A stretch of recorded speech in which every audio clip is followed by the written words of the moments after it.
Hello fellow Sudokans and welcome to Zen and the Art of the Guardian Sudoku Puzzle.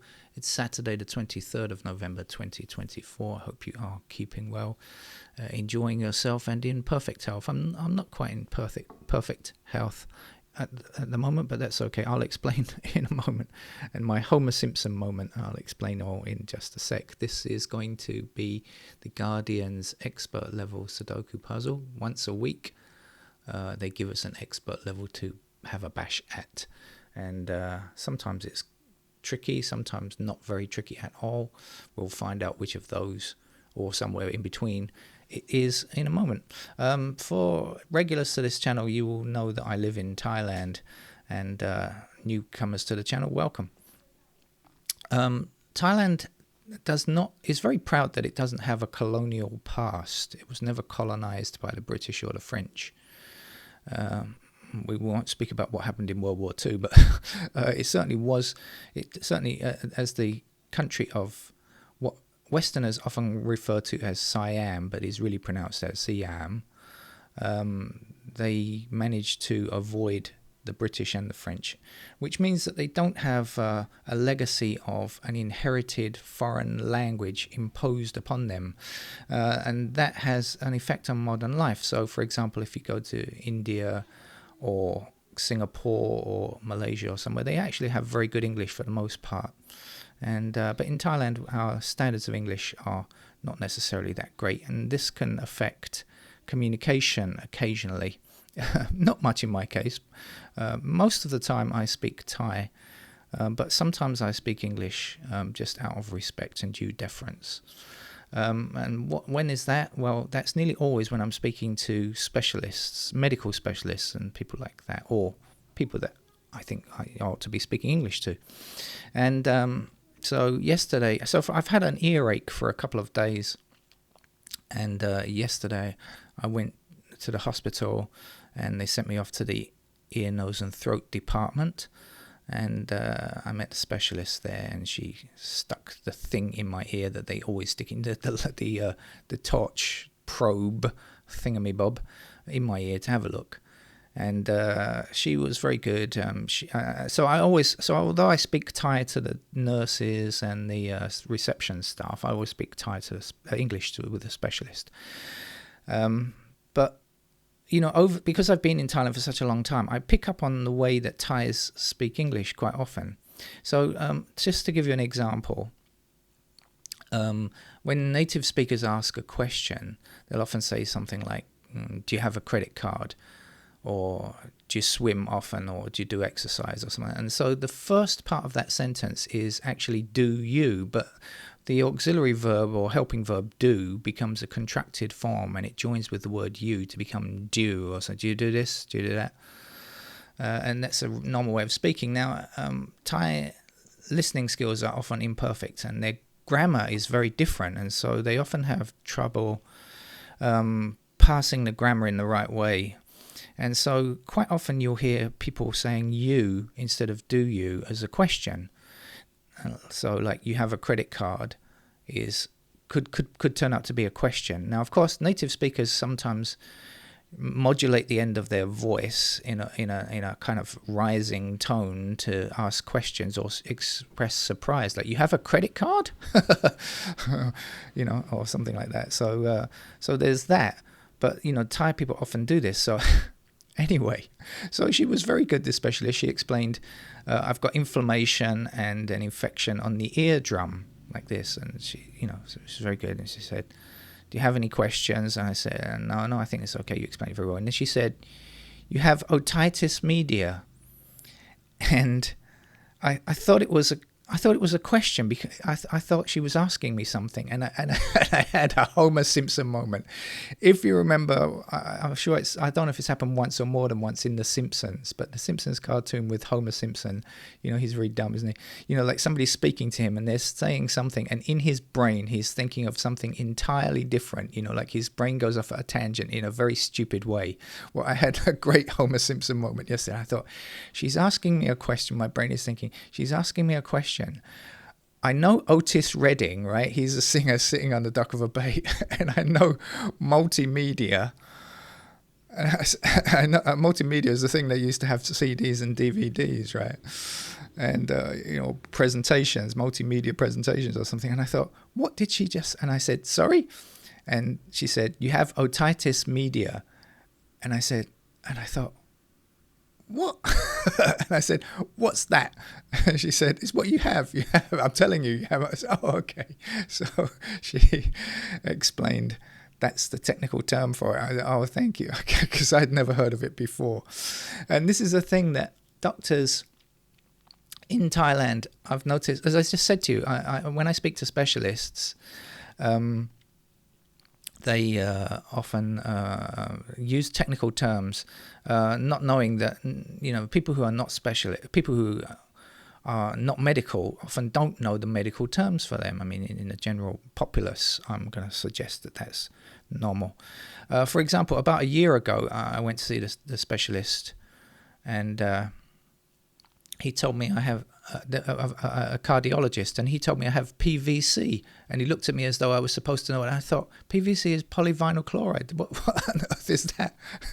I had no idea that it was also an abbreviation for the heart problem, about irregular rhythm of the heart. What is it? Premature valve contraction, I think it is, or something like that.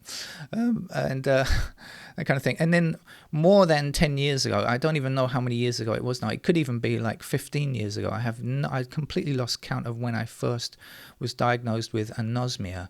I don't have a sense of smell, which is unfortunately become is a permanent thing. But it was many years before COVID-19 made anosmia very fashionable. Lots of people kept losing their sense of smell, and it became a big thing. And I went to the hospital, and he said, "You have anosmia?" And I said, "I have no idea what you're talking about." He said, "It means you lost your sense of smell." And I didn't even know that. I'd never heard of it in my life. I'd thought, people lose their sense of smell? I've never even heard of this in my life. I've never met anyone in my life who's ever lost their sense of smell. Apparently, it turned out it was quite a common thing, and I'd never heard of it. So there we are, my Homer Simpson moment yesterday at the hospital. Anyway, I'm on the tablets, so hopefully it will be gone in a week or so. Right, shall we get on with the game of Sudoku? This is our Guardian weekly puzzle. Haven't seen anything yet, so I guess the best approach is just to hit the digits one by one and see what I can see. We've got ones blocking down like this and across here. That will give me a 1 in that square, 1 across this way, 1 across that way. That will give me a 1 there. 1's taking it to the top. Is that a Doobie Brothers song? Can't remember. We'll get a 1 in that square there. That's as far as we can take the... No, it's not. We've got 1 across here, 1 across there. There's a 1. 1 down, 1 up. We can actually finish off the 1s in the first fell swoop. We may as well continue in series. Why not? Get the easy ones out of the way if there are any more. 3 blocks down here, 3 blocks across here, so 3 in one of these squares blocking down. We'll extend that down. 3 across here. There's a 3.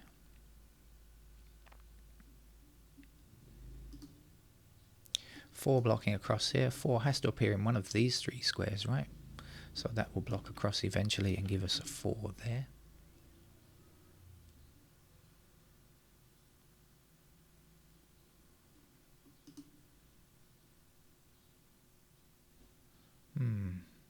You get 5s in those squares there, those squares there, those squares there. Down here we can get something even better. 5 blocking like this. That'll give me a 5. 5. Oops, excuse me. I've gone skew with. What am I doing?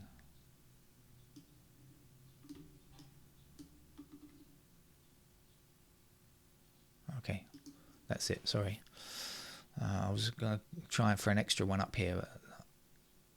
But yes, there is. Sorry. 5 blocking those 3 there. 5 blocking this square. 5 blocking this square. There was something.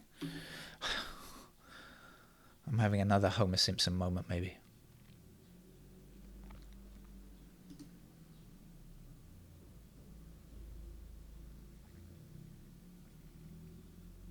I can get this, can't I? Because I've got 6, 8, 9... to finish this row, so that's going to be a 7. Let's keep at it. 6.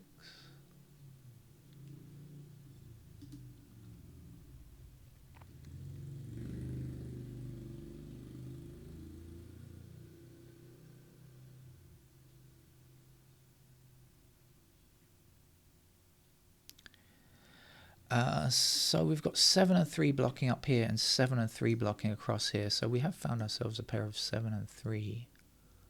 But I'm just going to, so I'll come back to that in a minute. I just want to go through looking for any easy numbers first of all. Just in case we can do all of this just without any thought whatsoever.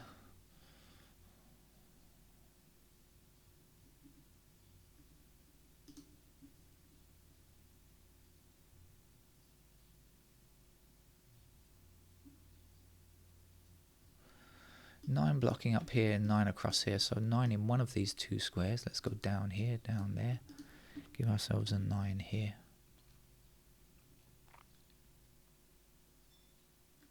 Two blocking up here and up here puts 2 in that square. The last number to place here is 8, I think.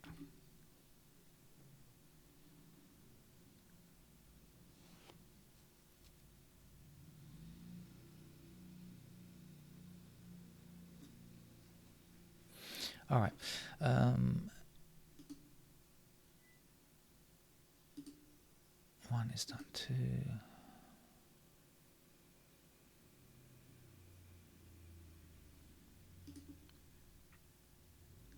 Three blocks across here, 3 blocking up here. So 3 in one of those squares blocking across. That will be our 3.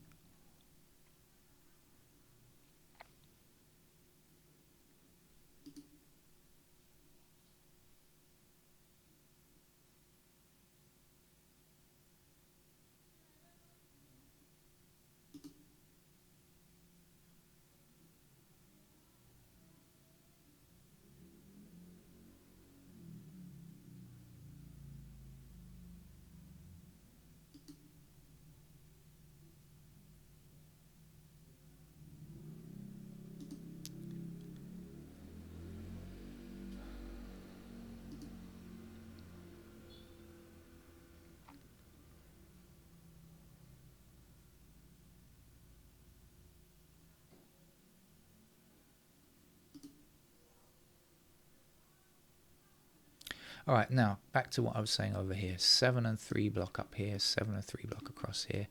So we've got 7 and 3 in those squares. So now these squares... Oh, hang on, let's have a look at this first of all. What are we missing here? We're looking for 4... I can't find it. 2, 4, 5, is it? 2, 4, 5 in these squares. So we get a pair of 2s up there.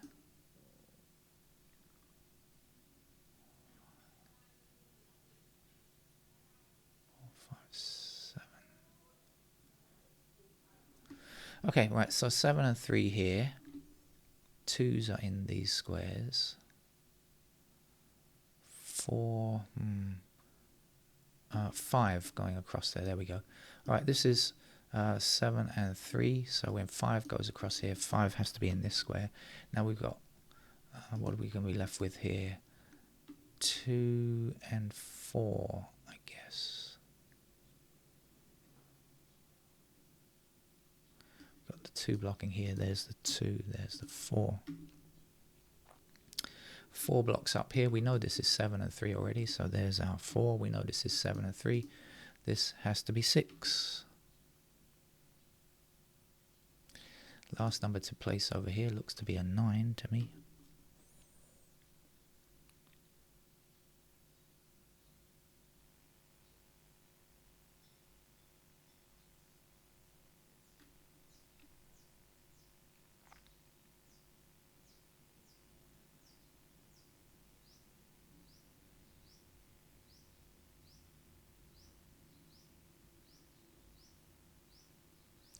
Seven blocking down here puts 7 into that square. The missing digit here is a 4.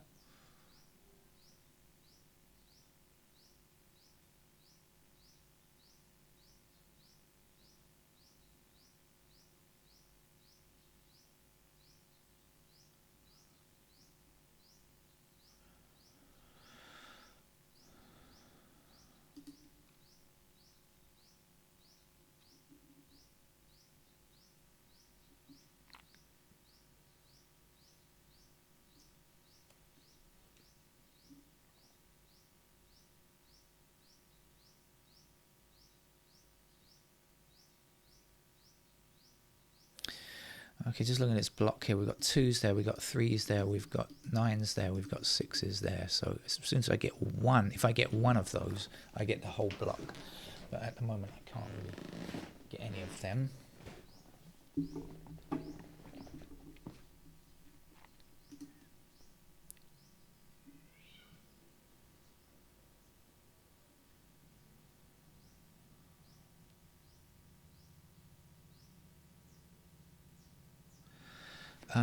Are we missing 2, 3, 6, 7 here?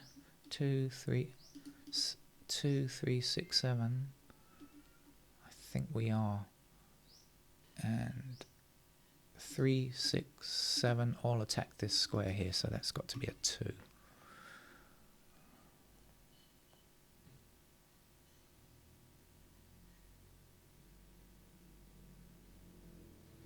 So 3 and 7 blocking this square, that's going to have to be a 6 then, isn't it? And we'll be left with 3, 7 pair there. 3, 7, yeah, that was 3, 7. And this is not a 3, 7, so should we look for a unique rectangle? Why not? So it's not 1, it could be 2, no, it can't be 2. It's not 3, 4, it's 9, isn't it? 4, 5, 6, 7, 8, that's a 9.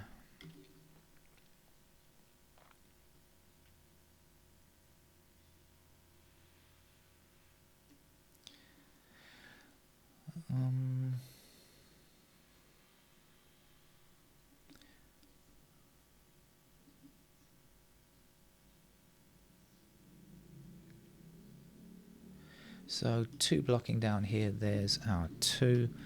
The missing digit here is a 3. 3 blocking up here, there's a 3, there's a 7.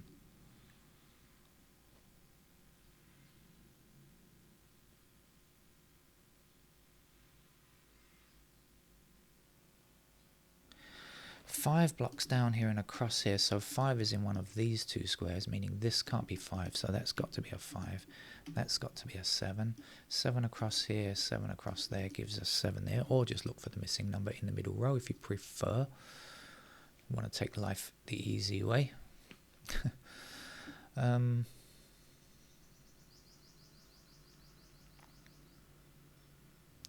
Still only have 1 as our completed digit.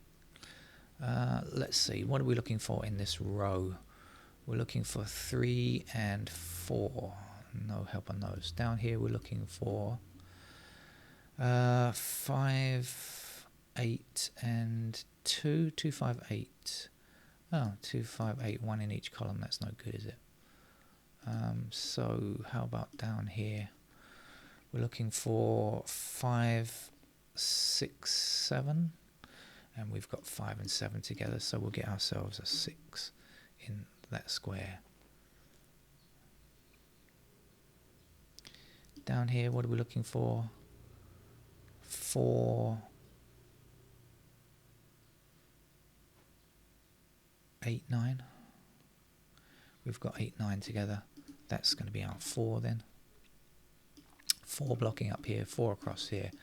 There is our 4. And the last number to place here is 3. 3 blocking up here, and across there will give me 3 in that square there. 3 is finished.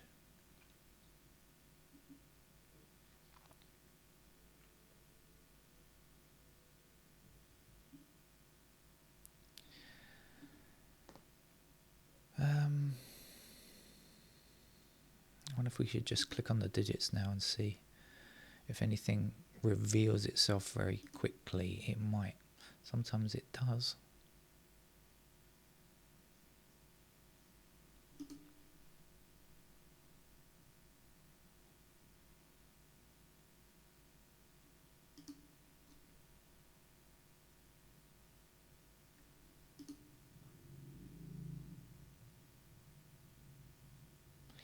Yep, 7 up there, 7 across there. There's our 7, and so 7 down here, across there. Gives us 7 in that square. The last number here is 5, I think. 5 up, 5 down. 5 goes here. 8 blocks down here, giving me the 8 in this square. The last number to place here is a 2. 2 up to the top. up here. Come on, 2 across there. Okay, 2 is finished. We still need to get 4. Can we get 4? We've got 4 blocking up here and up here, so we'll get 4 in that square. We've got 4 across here and 4 up there, so yes, there's another 4. We're looking for digit 6. 6 blocks up here, that will give me a 6 here. 6 across there, put 6 into that square. 6 down gives me 6 there. We're looking for digit 8. We need an 8 for this empty square here. We've got 8 blocking down. We'll get 8 in that square. And we need an 8 up here. And then just a 9 in the 2 holes left to finish the game. So once again, a very straightforward and not really a tricky game at all for an expert level puzzle from The Guardian. But anyway, thanks for joining me. I'll be back with another Sudoku later. Bye bye.